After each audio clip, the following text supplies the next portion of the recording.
Minister of State for Finance Bilal Azar-Kayani held an extensive interactive session with members of the business community, exporters and media representatives at the Karachi Chamber of Commerce and Industry, KCCI, on Saturday. That where he said the government is committed to inclusive, consultative and growth-oriented economic policy making ahead of the federal budget expected in June. The minister expressed gratitude for the invitation and thanked prominent business leaders Javed Bilwani, Zubair Motiwala and the KCCI leadership for facilitating the engagement. And WrestleMania 42, the two-day flagship event of World Wrestling Entertainment, WWE, is all set to take place at Allegiant Stadium in Las Vegas on Saturday and Sunday, April 18-19. This will mark the second consecutive year that Las Vegas hosts the WWE's most popular show. The event is scheduled to start at 6 p.m. ET and will be on ESPN Plus for US viewers, and the international viewers can watch it on Netflix. And King Charles gave locals in a quiet Scottish village a moment they weren't expecting this week, dropping in on a family-run shop in Aboyne to mark its 100th anniversary. The King on Tuesday arrived at Strachan's of Royal Deeside, a long-standing newsagents and whisky shop founded in 1926, where he was welcomed by Lady Saltown, Vice Lord Lieutenant of Aberdeenshire. Iran's military has imposed strict control over the Strait of Hormuz, closing the waterway for normal traffic, days after authorities declared it completely open. The move sent global energy market shockwaves, bringing uncertainty back. Islamabad. Bushra Bibi, the spouse of former Prime Minister Imran Khan, approached the Islamabad High Court on Saturday seeking suspension of her sentence in the £190 million corruption case on medical grounds. Bushra is serving a 7-year sentence in the £190 million corruption case, which pertains to giving undue favours to property tycoon Malik Riaz in retrieving his laundered money from the United Kingdom. Her appeal against the conviction remains pending before the High Court. Despite recently being designated a supply chain risk by the Pentagon, Anthropic is still talking to high-level members of the Trump administration. There were earlier signs of a thawing relationship, or a sense that not every part of the administration wanted to cut off Anthropic, with reports saying that Treasury Secretary Scott Bessent and Federal Reserve Chair Jerome Powell were encouraging the heads of major banks to test out Anthropic's new Mythos model. And Olivia Rodrigo sparked a ton of rumours about her upcoming album, You Seem Pretty Sad for a Girl So in Love.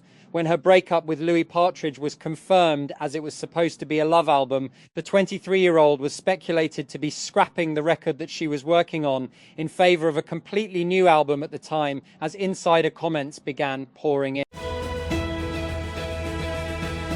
And Joshua Jackson turned an awkward moment into a powerful reflection at the New York premiere of Brunello, The Gracious Visionary. When asked to share the best advice his father ever gave him, the Dawson's Creek alum, whose dad abandoned his family when he was a child, laughed before answering bluntly, "My father abandoned my family."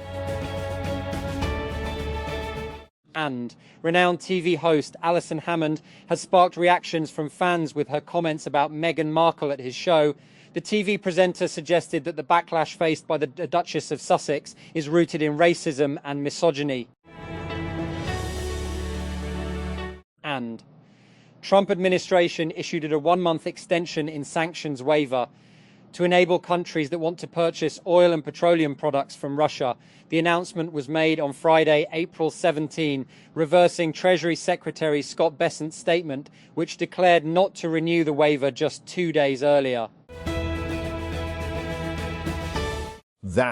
United States, U.S. President Donald Trump signed an executive order to expedite the medical research and treatments based on psychedelic drugs. On Saturday, he directed the Food and Drug Administration, FDA, to speed up the review of psychedelic drugs that have already been granted breakthrough therapy designation by the FDA, adding these treatments will help people who suffer severe mental illness and depression. Islamabad, former Special Assistant to the Prime Minister, SAPM, on health, Dr. Zafar Mirza, on Saturday voiced alarm at the rising number of HIV cases in Pakistan, warning that the situation was becoming increasingly alarming. Hourring a press conference at the National Press Club, he referred to the emergence of HIV cases in Townshend uncovered by the BBC, saying that the reuse of contaminated syringes and inadequate screening of blood before transfusions were major contributors to the spread of the disease. And New Delhi on Saturday summoned Iran's ambassador to convey the country's deep concern after two Indian-flagged vessels came under attack near the Strait of Hormuz. India's foreign ministry said in a statement. India's Ministry of External Affairs said Iran's ambassador to India, Dr. Mohammad Fathatali, was summoned for a meeting with the foreign secretary this evening. And Federal Minister for Energy Awais Lagari has said that distribution companies were carrying out less than 2 hours of load shedding daily, adding that power cuts will end once gas supply improves. Speaking on Geo News programme Aaj Shahzeb Khanzada K. Sath on Friday, the minister said that as many as 4 liquefied natural gas, LNG, cargoes were ready to be dispatched from Qatar. That. Defending champions Lahore Qalandars won the toss and decided to bat first against Rawalpindis in the 27th match of Pakistan Super League PSL at the National Bank Stadium on Saturday. Pindis, Mohammad Rizwan, C. Shahzaib Khan, Yasir Khan, Daryl Mitchell, Sam Billings, Dion Forrester, Saad Masood, Cole McConchy, Razala Khan, Asif Afridi, Mohammad Amin. And the Prince of Wales, who has made big plans for the future of royal engagements and the monarchy's role, has taken an important step as Buckingham Palace holds discussions. Prince Harry and Meghan Markle appeared to have been popular among the Australian public, as the couple was well received by Aussie fans and even the media. Although there had been criticism over many issues, the overall response had been positive. And Taylor Swift and Travis Kelce have seemingly checked off all their wedding preparations for their fast-approaching big day, including the wedding bands. The 36-year-old pop superstar and the Kansas City Chiefs tight end, also 36, were reportedly spotted meeting with jewelry designer Kindred Lubeck, who designed Swift's engagement ring. And the Duke of Kent attended a special performance by the Bach Choir at Holy Trinity Sloane Square, honouring the life and legacy of his late wife, Catherine, Duchess of Kent. This concert happened March 19, 2026, carried deep personal meaning. That. Venezuela's opposition leader, Maria Corina Machado, said on Saturday she had no regrets about symbolically handing over her Nobel Peace Prize to US President Donald Trump back in January. There is a leader in the world, a head of state in the world, who risked the lives of his country's citizens for Venezuela's freedom, she told a news conference in Madrid. And everyone said AI would kill apps. Instead, new app launches are soaring, according to a new analysis from market intelligence provider AppFigures. And worldwide app releases in the first quarter of 2026 were up 60% year over year across both Apple's App Store and Google Play.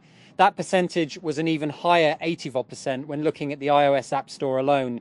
In April 2026 so far, and the total number of app releases is up 104% across both stores compared to the same time last year and up 89% on iOS.